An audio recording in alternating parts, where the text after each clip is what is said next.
untuk menyatakan berhenti.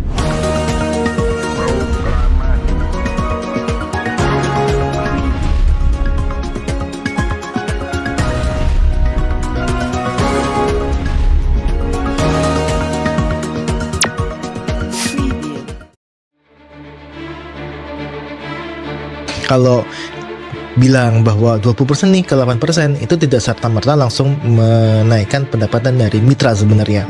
Makanya kalau kita lihat ya dalam beberapa hari terakhir ada di beberapa media yang menyebutkan 8% ini juga tidak ngefek kok mas. Sebenarnya gitu kan, tidak ngefek karena tarifnya justru lebih turun dan sebagainya. Bahkan kalau kita lihat ini juga akan berdampak kepada beberapa insentif yang akan dipotong oleh platform. Assalamualaikum warahmatullahi wabarakatuh. Kembali lagi bersama saya Naura di Secret Story Podcast.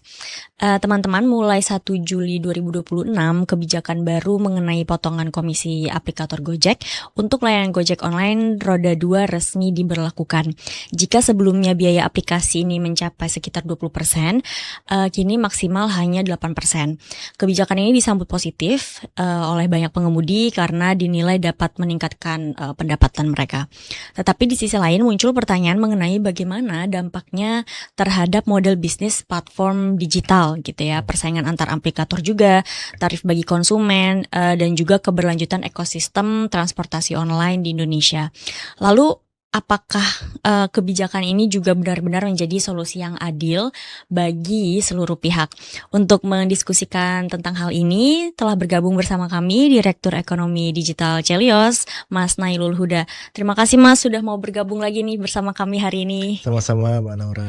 Oke, baik. Nah, jadi ini gimana Mas hari ini pasca berlakunya biaya aplikasi yang hanya 8%?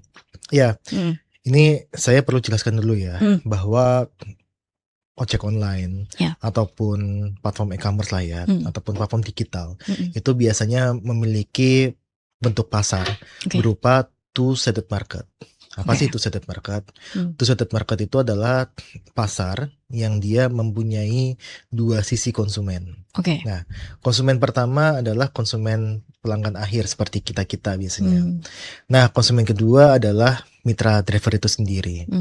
Di peraturan pemerintah itu sebenarnya membagi antara yang diatur itu adalah harga ataupun kontrak kerjasama antara mitra dengan platform.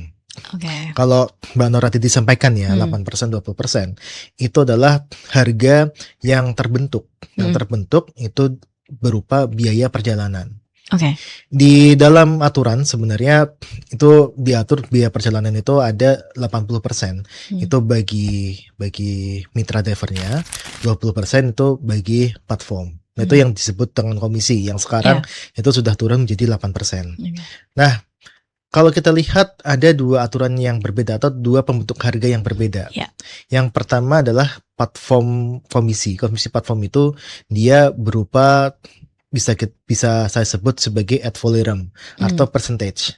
Dia persentase ya, 20%, 8%. Tapi harga untuk mitra itu dia bentuknya fixed price. Artinya apa? Artinya mau 8%, 20% itu tidak serta-merta menaikkan pendapatan dari mitra driver sebenarnya. Sepanjang untuk biaya perjalanan yang dinikmati sama driver itu tidak naik. Dan tarifnya itu dia sekarang 10.500 minimal ya. Untuk daerah DKI Jakarta.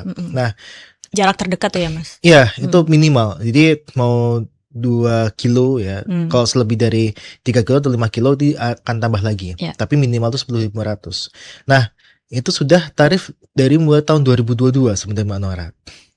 Nah, makanya 8% itu kan adalah yang dibayarkan konsumen akhir seperti kita kepada platform. Sebenarnya seperti itu. Jadi kalau bilang bahwa 20% nih ke 8% itu tidak serta-merta langsung menaikkan pendapatan dari mitra sebenarnya. Makanya kalau kita lihat ya dalam beberapa hari terakhir ada di beberapa media yang menyebutkan 8% ini juga tidak ngefek kok Mas. Sebenarnya gitu kan. Tidak ngefek karena tarifnya justru lebih turun dan sebagainya. Bahkan kalau kita lihat ini juga akan berdampak kepada beberapa insentif yang akan dipotong oleh platform gitu.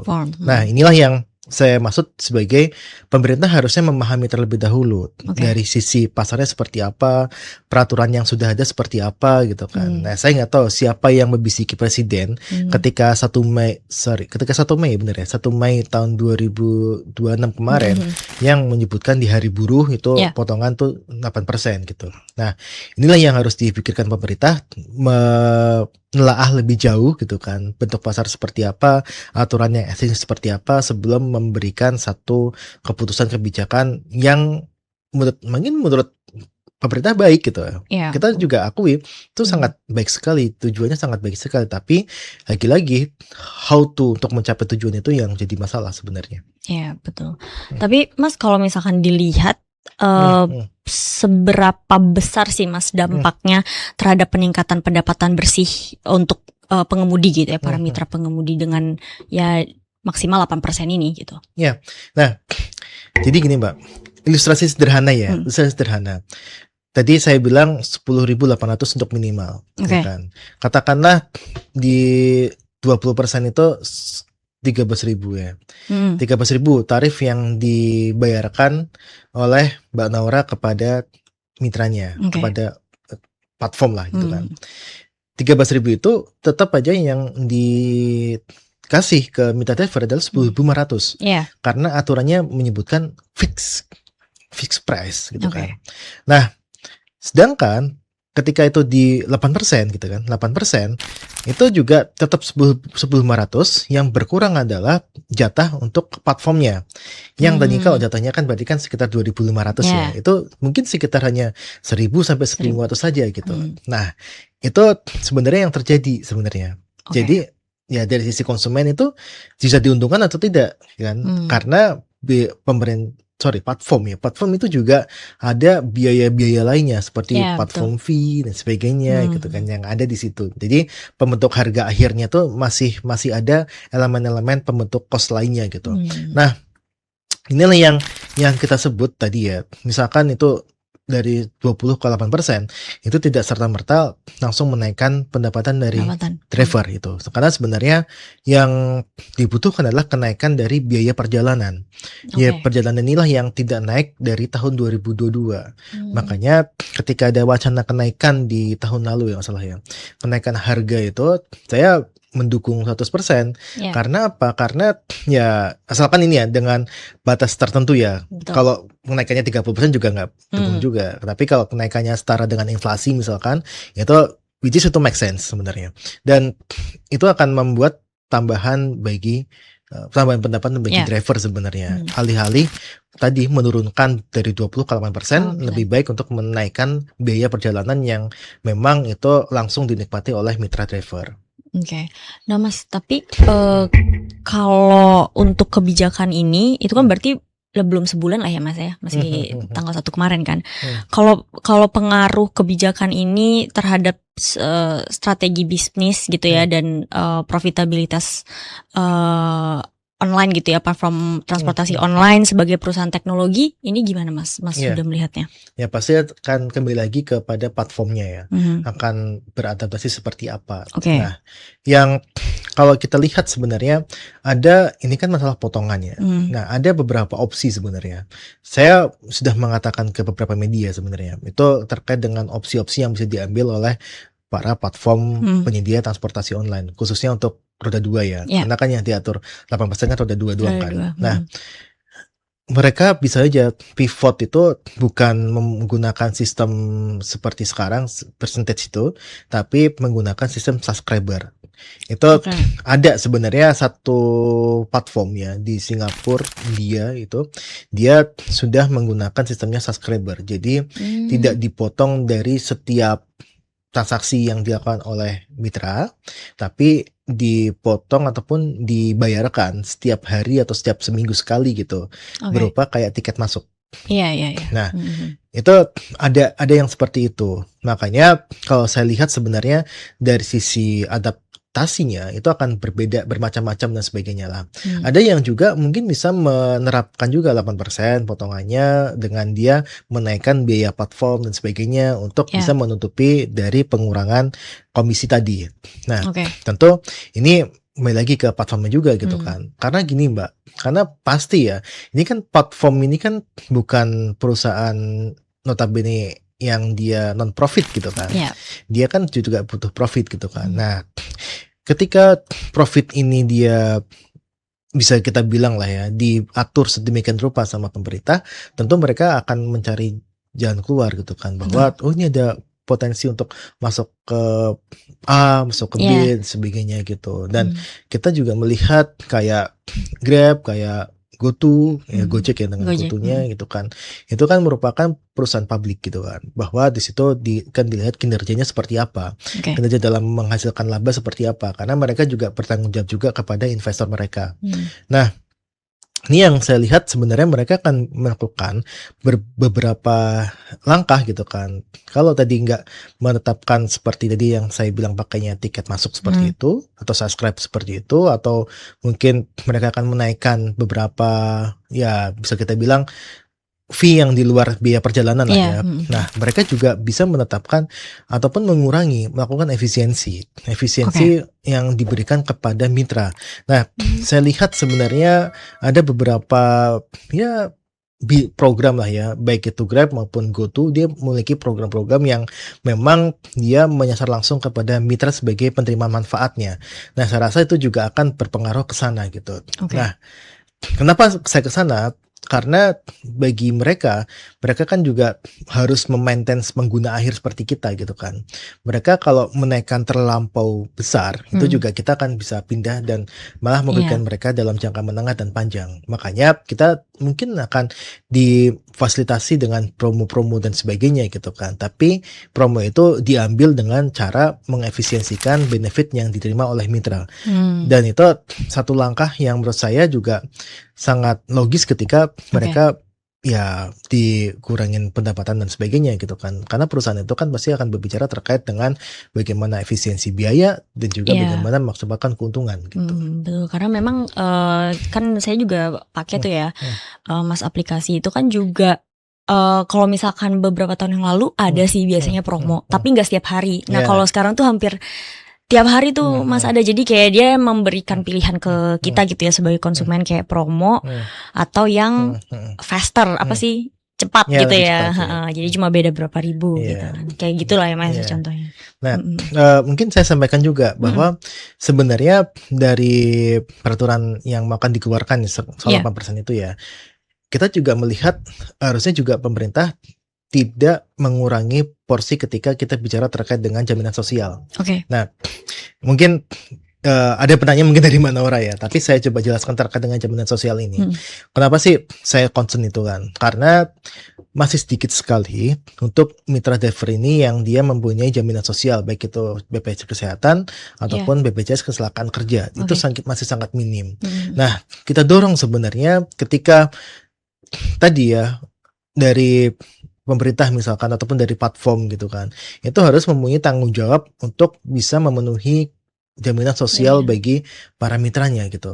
Misalkan para mitra ini dia dibantu untuk BPJS Kesehatan, meskipun hanya berapa persen dan sebagainya, itu sangat membantu sekali mereka untuk bisa mengakses perlindungan sosial khususnya di bidang kesehatan.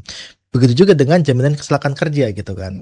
Nah, bagaimanapun juga itu juga platform itu juga harus bertanggung jawab terkait dengan jaminan kecelakaan kerja, karena bagaimanapun ya kerja di jalan itu kan resikonya sangat tinggi gitu kan. Nah, makanya kita dorong tuh kalau misalkan itu 15% atau 20% atau 10% itu minimal itu harus menanggung itu gitu. Harus menanggung terkait dengan perlindungan sosial bagi para mitra gitu. Kita tidak berbicara terkait dengan ya tadi, meskipun ini perusahaan profit juga, perusahaan profit itu harus bertanggung jawab terhadap mitranya gitu. Mereka diberikan jaminan kecelakaan kerja, diberikan akses ke BPJS Kesehatan dan dibantu untuk pembayarannya.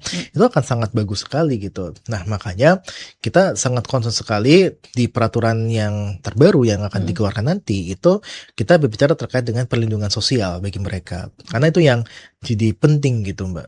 Kalau ya kita bicarakan tarif juga penting ya, tapi satu sisi juga kita meminimalkan ya ada risiko-risiko buruk yang terjadi ketika mereka bekerja sebagainya, dan itu harus ditanggung oleh platform, tanggung juga sama mitranya juga, tanggung juga sama konsumen, dan juga ada chip in dari pemerintah gitu. Oh iya, berarti ini yang lagi didorong juga ya Mas ya untuk jaminan sosial. Jaminan sosial tuh kita dorong karena bagaimana juga kan manusia itu kan butuh jaminan sosial kan. Iya, betul. Dan jaminan sosial itu kan kewajiban penyelenggara negara kan yang diamanatkan dalam undang-undang gitu. Nah, ini yang harus kita dorong bahwa ya mitra ini juga harus diberikan jaminan yang serupa dengan yang pekerja formal seperti kita sebenarnya. Iya, apalagi transportasi yang roda 2 sih Mas sebenarnya ya. Itu sangat beresiko sih, sangat beresiko. Dan kan kita juga udah sering yang ngelihat banyak kejadian atau peristiwa juga ya gitu. Iya, kita kan banyak juga kejadian misalkan orang itu bekerja sampai larut malam terus kemudian tertidur di motornya terus tidak, mohon maaf aja ini akhirnya meninggal dunia gitu kan. Nah itu kan karena mereka nggak akses kepada kesehatannya kurang dan sebagainya, mereka mau berobat tuh juga susah dan sebagainya. Itulah yang sebenarnya kita harapkan gitu kan, bahwa itu harus yang dilindungi di awal gitu. Itu minimal kalau bisa saya bilang ya, platform yang mau buka usaha di Indonesia itu ada minimal terkait dengan jaminan sosial itu harus ada gitu. Betul. Oke, Mas.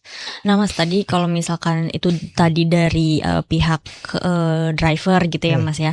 Tapi kalau misalkan dari konsumennya, apakah konsumen ini bisa memperoleh manfaat melalui tarif yang lebih kompetitif ini, Mas? Atau bahkan mungkin layanan yang lebih baik? Kalau menurut Mas Huda gimana melihatnya? Iya.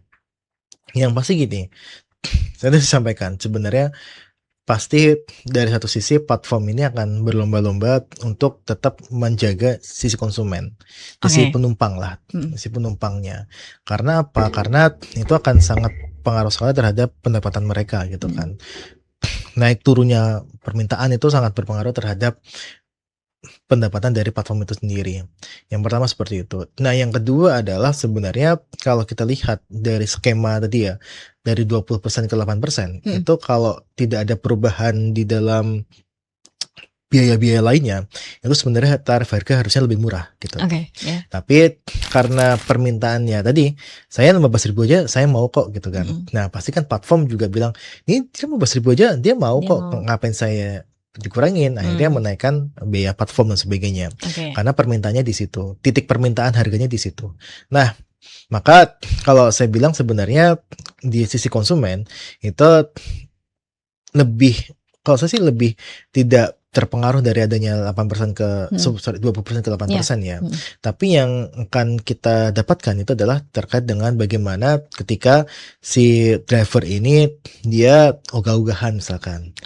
Ketika ya tahu, nggak naik kok, 8% juga nggak naik dan sebagainya, saya ogah lah. Maka yang terjadi adalah dari sisi drivernya yang akan kurang, supply-nya akan kurang gitu kan. Supply yang akan kurang pasti akan mengakibatkan kita juga akan menunggu lebih lama gitu kan. Costly bagi kita juga sebenarnya. Nah, itu yang bisa dikurangin, bisa terdampak dari sisi konsumennya. Tapi kalau dari sisi harga, saya rasa juga sebenarnya akan sama aja, bahkan tadi saya bilang mungkin akan lebih murah gitu. Lebih murah karena platform ini akan lebih memberikan konsumen itu akan lebih dimanjakan lah dengan berbagai promo dan sebagainya. Karena bagaimanapun juga ketika konsumennya itu dapat dijaga, platform dia dapat untung, mitra driver juga akhirnya permintaan juga akan tinggi kan. Nah, itulah yang sebenarnya saya lihat itu nggak akan terpengaruh sih dari 20% ke 8%. Iya, tapi memang benar sih Mas, ada beberapa kali kan ngobrol gitu kan sama pengemudi gitu kan, mungkin dengan ya itu dengan promo itu terus harganya jadi turun gitu kan, kayak iya Mbak, kadang ada juga sih teman-teman saya driver yang akhirnya itu mungkin ogah-ogahan atau akhirnya seadanya aja, bahkan nggak misalkan menawarkan keselamatan misalnya helm atau apa gitu, jadi akhirnya kayak aduh Mbak sorry nggak ada helm gitu, padahal mungkin konsumennya mau helm. Nah itu beberapa tuh kemarin pas ngobrol itu ada juga ternyata Mas yang kayak gitu, karena tarifnya murah lah seperti itu. Akhirnya beberapa pengemudi mungkin ada yang merasa seperti itu gitu, akhirnya berdampak ke saat mereka bekerja gitu. Iya. Bagaimana servisnya ke konsumen seperti itu. Apalagi kan si driver ini kan ketika ya tadi ya. Tapi sebenarnya gini, sebenarnya itu adalah kalaupun mereka nggak mau ngambil itu lebih baik memang tidak menurunkan bukan tarif ya, tapi layanan minimal sebenarnya requirement ketika kita mau narik gitu kan. Iya. Itu misalkan pakai helm dan sebagainya kan tarif minimal requirement kan sebenarnya kan. Nah, yang kalau saya bilang sebenarnya driver ini juga harusnya bisa milih juga. Kalau emang tidak pas itu ya juga tolak aja dan sebagainya gitu. Bisa kan sebenarnya gitu. Nah, lagi-lagi kita mengkampanyekan terkait dengan kemitraan yang setara sebenarnya, Mbak. Kemitraan setara itu seperti ini, bahwa platform, konsumen, driver itu kan mempunyai pilihan, terutama konsumen sama driver ya, itu punya pilihan untuk menggunakan transportasi yang model apa. Kita bisa kok menggunakan transportasi publik, kita juga bisa menggunakan kok Grab dibandingkan dengan Gojek atau Gojek dibandingkan dengan Grab gitu kan. Itu dibebaskan gitu kan. Nah, masalahnya adalah di mitra. Mitra tuh kadang, ini yang saya sering omongkan juga ke platform sebenarnya. Mitra itu kadang kalau dia tidak narik di Grab misalkan atau di Gojek gitu. Nah, kadang ada suspend ya. Akun suspend dan sebagainya gitu. Padahal seharusnya itu tidak boleh dilakukan karena bagaimanapun juga si mitra itu dipandang sebagai konsumen. Mereka bisa memilih, saya mau naik Grab, saya mau naik Gojek seminggu, saya mau naik Grab seminggu. Itu nggak ada masalah sebenarnya. Asalkan pada saat itu Grab memang lagi bagus-bagusnya misalkan. Grab Gojek atau Gojek lagi bagus-bagusnya misalkan. Itu nggak masalah seperti itu.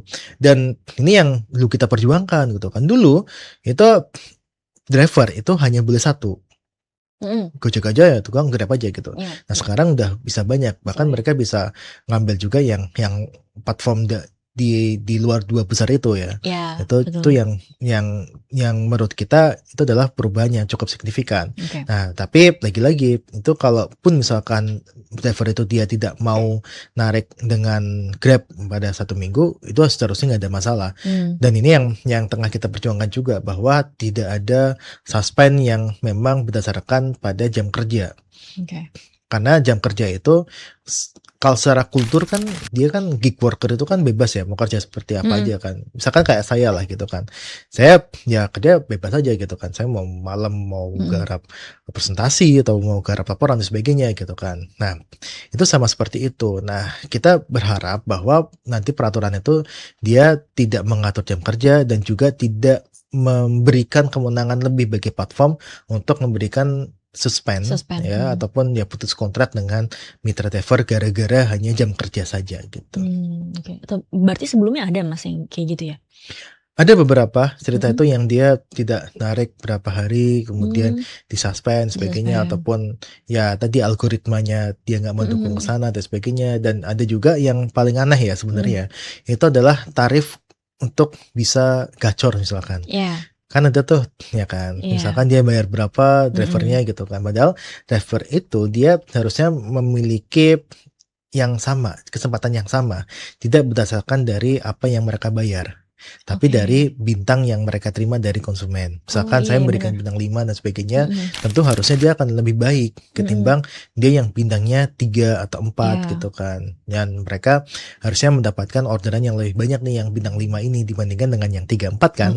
Tapi gara-gara bayar itu, kadang yang bintang 3, 4 ini akan lebih gacor karena mereka mau mengeluarkan uang gitu. Padahal nggak seperti itu harusnya. Tapi harusnya itu diberikan kesempatan yang sama semua, asalkan ditentukan dari kinerjanya dari proses produksi jasa itu gitu. Ya, kayaknya lebih banyak kasus yang kayak gitu sih Mas.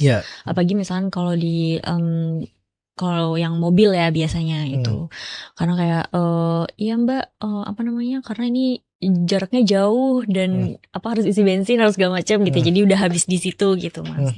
Iya, itu juga sama. Nah Mas Huda, kalau dari observasi Mas Huda ya, bagaimana posisi Indonesia dibandingkan sama negara lain gitu ya dalam mengatur besaran komisi platform digital Mas? Nah tadi sebenarnya karena di lain itu tidak diatur secara rigid ya sama pemerintah ya, tapi platform itu misalkan di Singapura ataupun di Malaysia lah ya, mereka tidak mengatur secara rigid sebenarnya. Itu terserahkan di platform, tapi mereka mengatur minimal tadi perlindungan sosial. Misalkan di Singapura aja tuh dia punya kok ada platform Worker Act yang salah, saya lupa namanya. Nah itu dia mengatur terkait dengan bagaimana jaminan ketika mereka pensiun, jaminan ketika mereka untuk mendapatkan housingnya. Dia mengatur ke situ. Nah tapi nggak mengatur terkait dengan batasannya berapa persen dan sebagainya. Itu akan diserahkan kepada mekanisme pasar gitu. Nah ada juga sebenarnya yang mereka ya tadi yang saya bilang, platform itu diberikan kebebasan, makanya mereka tidak menerapkan sistem komisi, tapi mereka menerapkan sistem tadi subscription ya namanya. Itu ada juga di Singapura tuh udah ada tuh ya. Nah ini yang kita lihat, makanya kalau kita lihat ya, ketika bisnis itu diatur terkait dengan komisinya dan sebagainya, itu kan sebenarnya kan ya komisi buat platform gitu kan. Mereka pasti akan mencari jalan lain itu untuk mendapatkan keuntungan mereka gitu kan. Mengoptimalkan perusahaan itu kan mengoptimalkan keuntungan.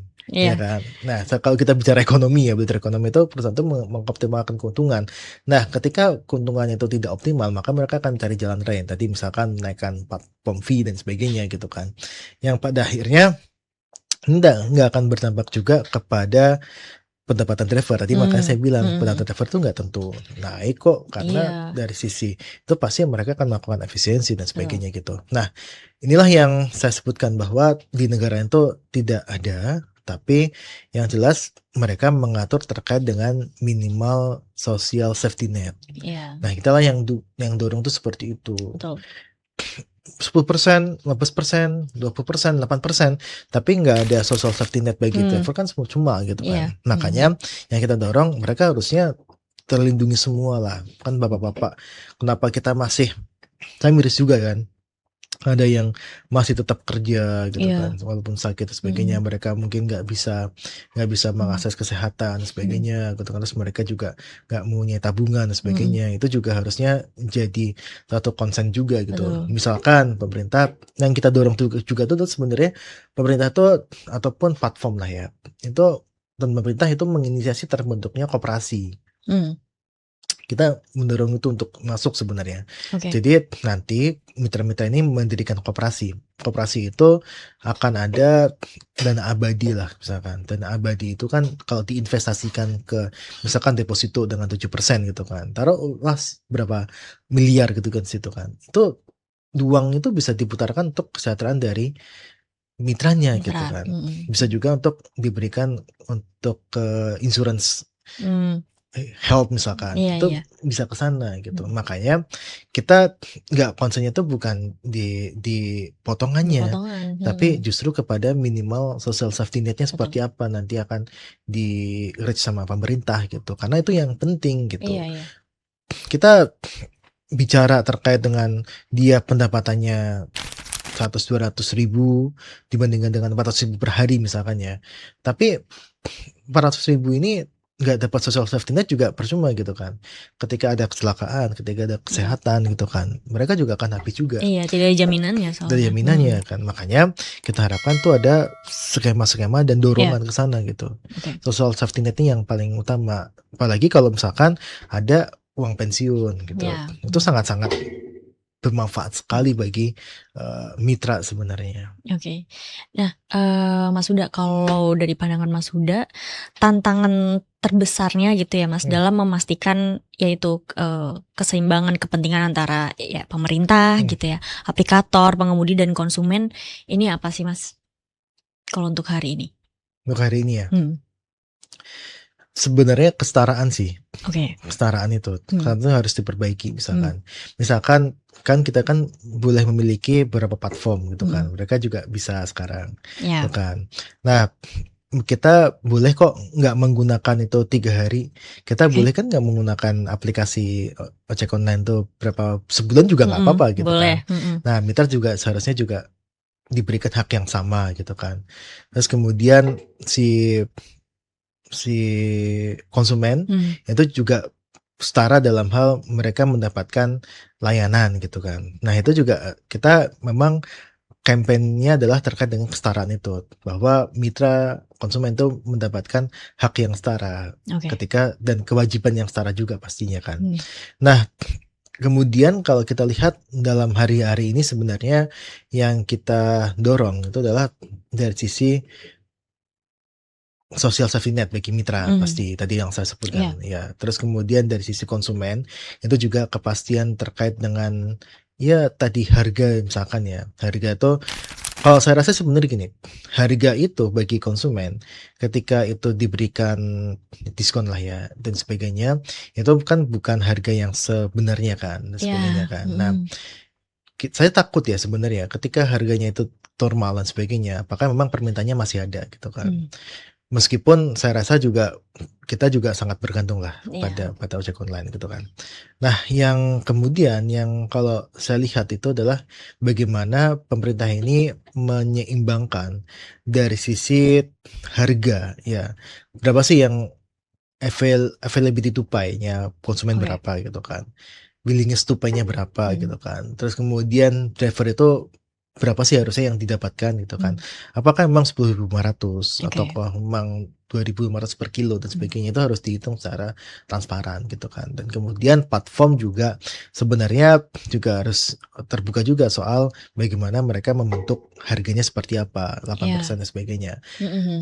Saya rasa sebenarnya memang paling gampang ya itu adalah dengan memberlakukan subscription seperti itu sebenarnya. Misalkan ya subscription, misalkan saya ideal itu seperti ini. Ada subscription, kemudian si mitra ini subscription 1 minggu gitu kan. Saya nggak mau narik lagi setelah 1 minggu karena saya ada urusan gitu. Ya nggak masalah karena itu kan sistemnya mitra kan. Kita bisa keluar masuk dengan bebas. Nah, kemudian si konsumen juga sama gitu kan. Konsumen walaupun nggak subscription dia bayar per ini ya, bayar per apa istilahnya pelayanan gitu kan. Nah, itu kan. Nah, tapi kan juga bebas juga. Saya mau menggunakan tuh sebulan full, nggak menggunakan sebulan full juga nggak masalah gitu. Nah, kita bintangnya juga nggak berkurang juga gitu kan. Nah, memang yang jadi misalkan loyalty kan, loyalty-nya kan. Nah, kita mungkin nggak akan mendapatkan bonus dan sebagainya gitu. Nah, saya rasa sebenarnya menyeimbangkan itu yang sangat-sangat penting di samping juga harus ada perlindungan sosial ya, menyeimbangkan antara harga yang diinginkan sama konsumen, harga yang diinginkan oleh mitra gitu kan, dan juga harga yang dikeluarkan oleh platform. Itu memang tantangan utamanya di situ. Makanya kemarin ketika 8% gitu kan, ini seriusnya 8% itu dari mana gitu, kajiannya dari mana, hitungannya dari mana gitu. Jangan-jangan memang suka 8% saja gitu kan si Pak Presiden kita ini gitu.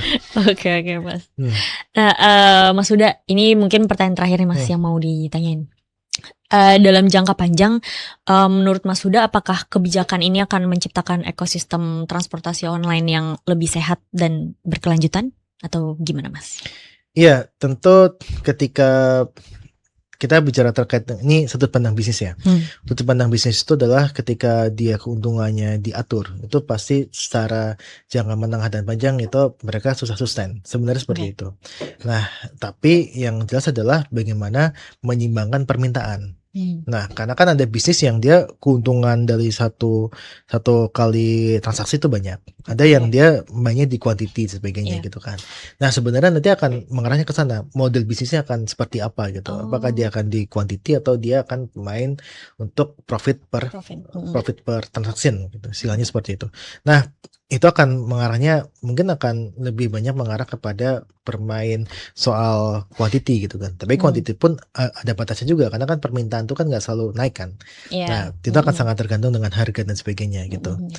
Nah, kalau saya pribadi sebenarnya dengan aturan yang memang seperti ini ya, ini saya rasa bisa membuat dari platform yang ingin masuk itu akan berpikir ulang sebenarnya. Akan berpikir ulang ketika bisnisnya itu dicampuri lah sama pemerintah gitu untuk mendapatkan keuntungan. Itu kan keuntungan sebenarnya kan. Kecuali nanti ada pivot bisnis tadi misalkan dari subscription dan sebagainya gitu kan. Itu mungkin akan bisa terjadi ke sana. Nah, saya rasa sebenarnya bukan sustain yang dicari, tapi sekarang ini adalah ketika model bisnis yang ditetapkan 8% itu pasti akan mencari model bisnis yang sesuai dengan karakteristik mitra, karakteristik konsumen, dan juga kebutuhan dari platformnya. Pasti mereka akan mencari bentuk model bisnis yang menurut mereka sustain. Dan secara jangka menengah dan panjang itu sangat pengaruh sama permintaan sebenarnya. Ketika model bisnisnya fit, permintaannya juga banyak, maka dia akan sustain. Tapi kalau bisnis modelnya nggak fit, permintaannya juga cukup rendah, maka nggak akan sustain juga. Makanya sangat banyak sekali sih faktornya ya. Tapi lagi-lagi dengan kondisi sekarang, kayaknya platform ini akan mencari bentuk model bisnis yang baru ya, untuk bisa lebih sustain. Sebenarnya seperti itu. Baik Mas Huda, sebelumnya terima kasih nih Mas sudah mau diajak lagi podcast sama kami hari ini. Juga terima kasih sudah diundang lagi. Iya, baik Mas Huda. Ya, teman-teman, kebijakan pembatasan komisi maksimal 8% ini bukan sekedar perubahan angka dalam sistem tarif, melainkan titik penting dalam perjalanan regulasi ekonomi digital di Indonesia. Tantangan berikutnya adalah memastikan apakah implementasinya ini akan berjalan efektif, transparan, dan mampu menghadirkan keseimbangan antara keberlangsungan bisnis aplikator, pelindungan pendapatan mitra pengemudi, serta kualitas layanan bagi masyarakat.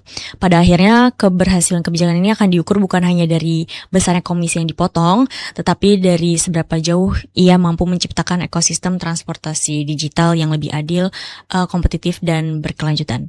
Baik teman-teman, sampai bertemu di episode selanjutnya. Wassalamualaikum warahmatullahi wabarakatuh. Terima kasih banyak Mas Huda.